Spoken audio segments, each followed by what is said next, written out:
Welcome to another CEO Wisdom Pod. We have Satyen Raha with us. He is the founder and CEO of Warrior Sage and Accelerated Evolution Academy. Very cool guy. An executive black belt, quote unquote, for conscious entrepreneurs and their teams. So we're going to have fun discussing that today.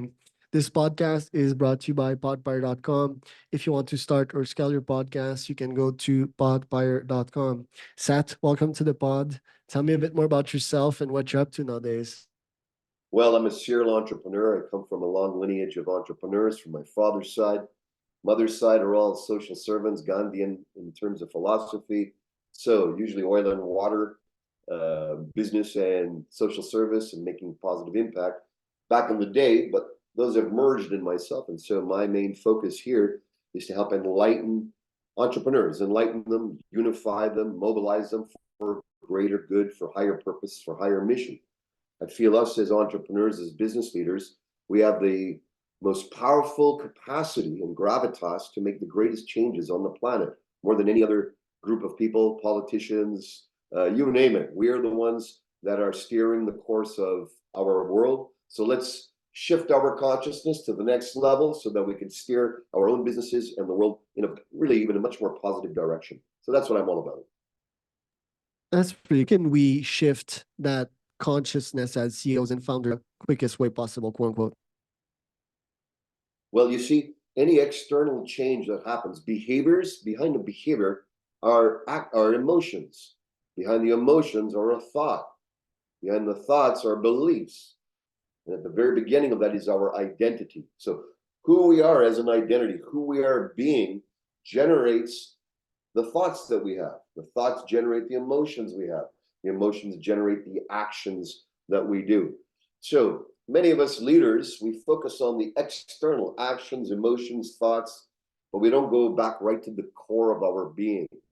And when we come to the place where we're ready to illuminate, awaken, what the masters would call it, become self-realized, self-actualized with our true nature, our leadership goes to a whole other degree, or capacity to lead companies, organizations, and to be a force of transformation just from who we are is switched on. And I think that's vital in these days. Right. I do agree with everything that you said. Is it possible to not have so much ego attachment to your quote unquote identity? I identify myself first and foremost as startup guy, entrepreneur, warrior as well. Some kind of sage slash intellectual. Although I wouldn't use the word sage for sure because I'm no like prophet, or I don't think I'm like anything like Gandhi. I'm more like Genghis than anything else.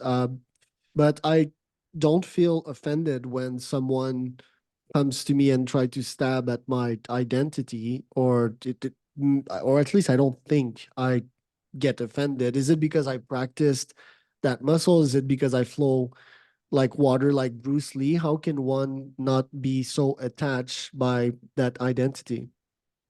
Well, you just named it. Bruce Lee is one of my heroes, my inspiration in martial arts as a young fellow. I've been doing martial arts now all my life and continue to train. So I join you in that warriorship. And the key here is that we have to find within ourselves a gravitas of being, which is sourced in our calling. When we're sourced in our egoic desires alone, we can be taken off, we can be shaken, we can be knocked down. But when we search within and we say, what are we here to do? What's my deepest calling now? My deepest calling now is much different than it was even 5 years ago, even 10 years ago. At one time, my deepest calling was to be a healer, a martial artist, a teacher. I did that, I achieved that. And just like those Russian dolls, they start out with an outer mission and then you fulfill that, and then there's a deeper one, you fulfill that, there's a deeper one. In the same way, our central essence, our central core being, what makes it bulletproof is when we awaken to its nature, which is really eternal, untouchable, steady, and connected to source, and is symbiotic with all existence. Now, this might seem very esoteric, but it's actually the foundational reality that all the great sages have talked about and are pointing to. We usually don't associate this spiritual upliftment and awakening to business leadership, But to me, there's no difference. There's no difference. All leaders, the more we awaken to our spiritual nature, the more we galvanize our calling. What is our true calling? And we align ourselves to that, and we cut off all the other riffraff. All of a sudden, our evolution goes like at super speed. Our success goes at super speed. We become a magnetic force, and we cross the finish line. We transform from mules into magicians, and that's all an internal transformation, far more than there's anything on the outside we can do. Because the flow like water analogy, if we use like a fighting analogy, being a martial artist freak myself, if you're too stiff and you get punched in the face, might have more impact on you, or even worse, if I'm stepping in my opponent's punch, the power's doubled and I might get knocked out. Um, so I guess, yeah, sometimes people not having that much of a hard identity, it's important to have values, but it's also important to be flexible and somewhat not caring much about what others say as much as your own opinion. I think that's an important analogy. Now, you being a martial artist for that long, what lessons have you taken from the mat to the business world? One of them is the awareness of self-importance, especially in our leadership. Self-importance, and this goes back to the identity once again. If we aggrandize ourselves, we all know about the bullish, there I can do anything, I'm the greatest type of mindset. That's the self-aggrandizement side. That could be subtle, strong, it could be very, it could be huge and destructive, okay? So that's type of self-importance creates a false ego, which is really sourced in a lack of belief in oneself, a feeling of not good enough, a feeling of who am I to do this? And that's shrouded by this false egoic sense. The other side of self-importance is self-diminishment, seeing yourself as less than you are. I'm just a low peon. I'm just I'm second, I'm third, I'm fourth, I'm fifth, whatever it is. Whether we aggrandize ourselves or diminish ourselves, we lose the center of our being. In martial arts, you can't pump yourself up because you'll get knocked down. I learned a long time ago, it's better to be humble all the time than to be humiliated all at once if your aggrandizement is here. Now, if you're in a state of always less than, I'm not good enough, I'm not valuable enough, and all this, no matter what type of success you have, I work with millionaires, multimillionaires, billionaires, you name it, right? I mentor and I coach them. It doesn't matter the level of wealth accumulation or capacity. That core of cutting out, getting clear with where am I overdoing my self-aggrandizement, where am I under? When we cut those out, we come into our true self. And as a martial artist, you need to fight with your true self. As a lover with your partners, you need to come from your true self. As a father, I need to come from my true self. As a leader, guiding my teams, when they feel my true self, not that extra or that under, then guess what? Trust is formed. People listen to what you have to say. They want to follow in the direction that you're leading. Wow. And billionaires, if we take them for a second, do they achieve these billions from a place of lack, or it's just that they had humongous ambitions? Because to me, it often surprises me to learn of the spirit behind the face, and to learn that these people actually are tortured souls, and if they don't make X amount of money today, they will not sleep. So tell me a bit more about the psychology of billionaires. Well, you just nailed it. There is a burning desire to grow and become bigger and to conquest and to win and to keep pushing themselves. And I think there's a very valuable and powerful aspect of that. Now, when it's unenlightened, then there tends to be a self-collapse, a counterbalancing force that generates from that excessive push, which hurts their bodies, their health, can end up in lots of painful relationships, flat relationships, dead relationships, divorces, distractions with drugs, sex, alcohol, or just excessive expenditure on stuff to try to fill that emptiness. The challenge is, and the awakened practices with the billionaires that I work with, and those in the hundreds of millions, is to first find out, like you said, what are the drivers now to fulfillment, not the drivers of success. They have been imprinted with the drivers of success all their life. And then when they achieve all these great successes, profound, that most of us would go, wow, like incredible. We would love to be there. But behind the scenes is a lack of equilibrium, a lack of equanimity, a lack of happiness, my friend, a lack of peacefulness in their being. And I'll tell you something, billions without peace, you're the poorest man in the world. Yeah, Because if now you've you got 1,000, 10,000 people knocking on your door, wanting something of you in every moment, and you feel emotionally, spiritually poor. And so I think the ones I work with are awakened to that. They've come to the recognition that there's a happiness that they're yearning for that is not temporal, that is not found on the earth plane, that's not found through further conquest and expansion, but requires them to go inward, deep inward, to seek, to start the seeking journey and to follow through with the seeking journey until they recognize their true nature and their true purpose and their activation and their offering on the planet now. That's where the fulfillment comes. And when you're fulfilled, guess what? Money starts to flow, but in a space of relaxation, not in this neurotic push.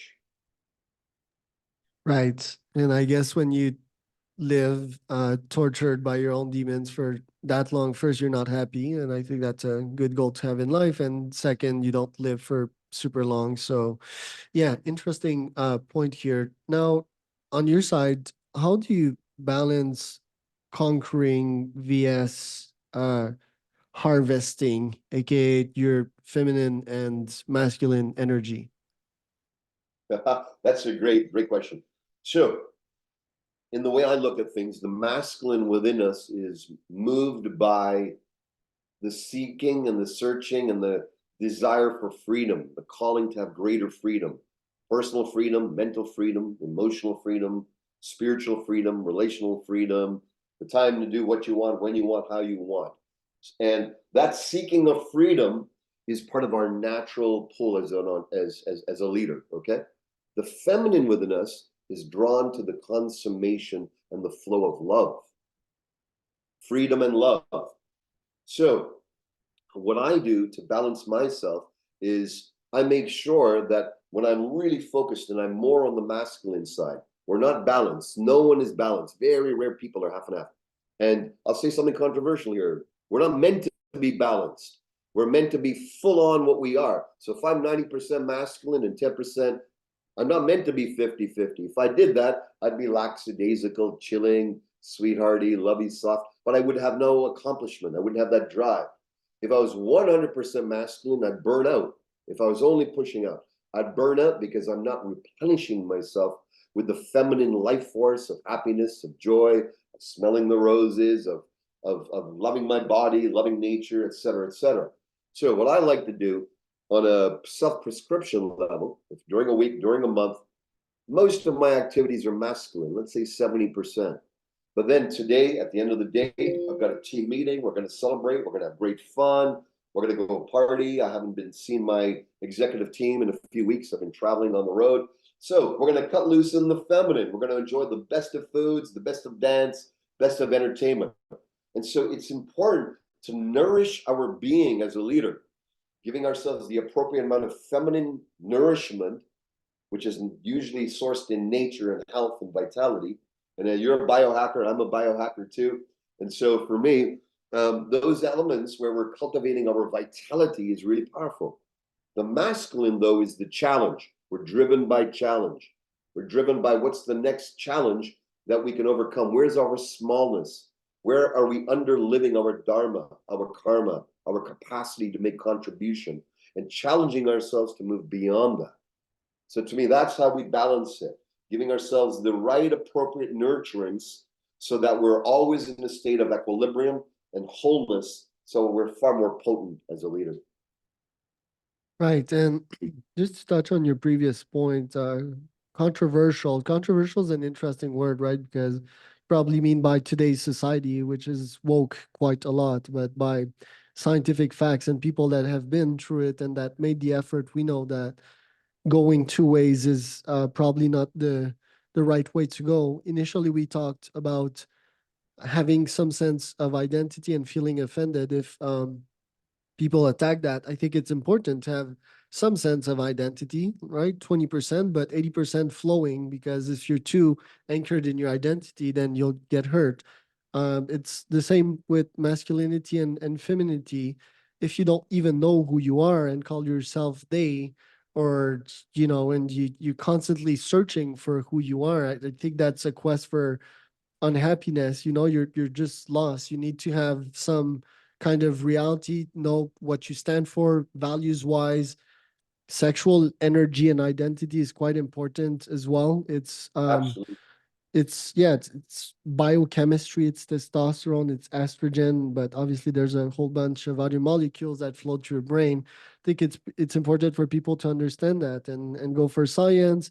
I feel that newer gens, they're a bit lost, don't really know where to look. A lot of young kids didn't had real fathers. That's another big problem in society. Their fathers were abusive, or they just weren't there, or they never taught their kids how to be a man. If they are little mans. I think it's less of a problem in ladies because mothers do a good job usually at raising kids. What do you think about these poignant problems of the 21st century? Well, wokeism is a response or reaction to unconsciousness, but it's swung the other way, is the way I look at it. I don't focus on wokeness, I focus on awakening, which is knowing your true nature. Who am I? You nailed it when you said it.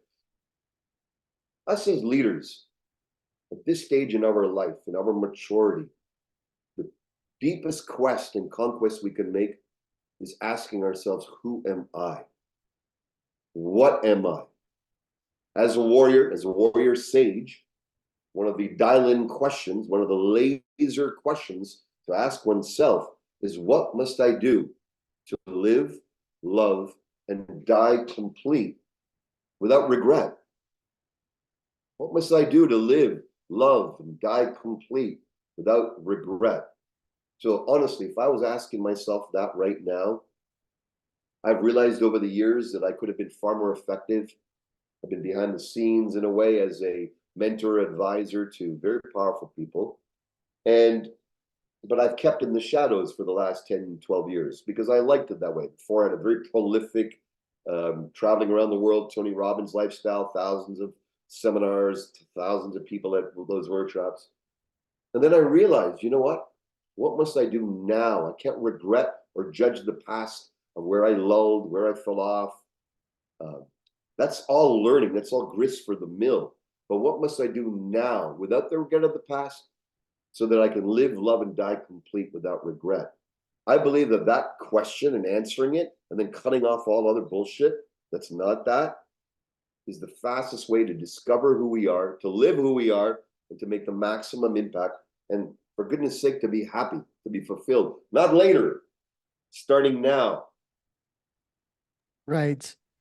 That question reminds me of my retreat on the coast of Mexico here, Hidaya Yoga. Amazing center, but they use the question in a different framing, which is to lose your identity, which was something I was deeply concerned with because obviously I know who I am, right? Like, I mean, I'm mostly an egotistic being from genes or my background, but I've known who I was since I was probably like 7 or 8. I always had great ambition. So the literal answer to that question annoyed me. I know who the fuck I am. And then if it is to use that question to lose a self of identity and constantly question that, this sort of annoyed me. And in my opinion, there's better ways for me to reach meditative states. What are your thoughts on that? And this conflicting mind of mine? Well, I've been immersed in meditative practices, spiritual practices for, well, 45 years now. And there's a plethora of lighter ones that are relaxation oriented. There's ones that calm the mind, the ones that focus on breathing and centering. ones that take you on journeys and trips into other dimensions. Those are all wonderful. Those are all calming. But in the warrior tradition, we start with, who the fuck are you? Who am I? That's the starting goal. Now we have layers and layers and layers of that. I run a particular Zen koan retreat intensive where we start with who am I, but we keep going for hours. Hours. We let whatever come up. I'm this. Next comes up. Next, and you go deeper, deeper, peeling the layers of the onion, and then you get to this profound place where the mind, all the ideas, all the associations are all gone, and you're like, there's this space, this gracious space of the unknown, but without content.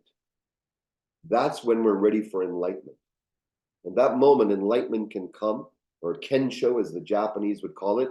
In a moment of illumination, we discover our true nature as non-temporal, as a spiritual being, transcendent of time and space, non-located, which ultimately has the power of choice as its foundation capacity. And so who we are, you're you, I'm me, but what we are is of the same essence, of this divine nature, of this profound aspect of the universal force. Now, boiling it down pragmatically, what does that mean? What that means is when we discover that, the fear of life and death goes away. The fear of gain and loss goes away. The fear of achievement and loss goes away. When you're free of those opposites, then you're working at a gear that's so profound that you become a manifestation master. You become a transformational master. Then life takes on a metaphysical hue. It takes on a mystical dimension, and we move and we transcend above the everyday morass of becoming a kick-ass successful person.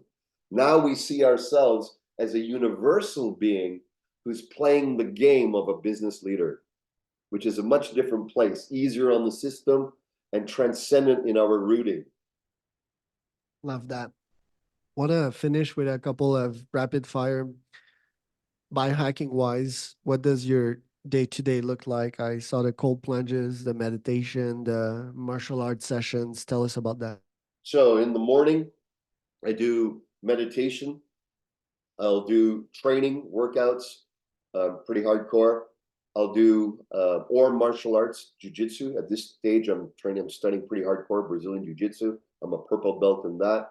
And then I'll do cold plunging quite deeply with deep breathing and such. And then I'll go around my day.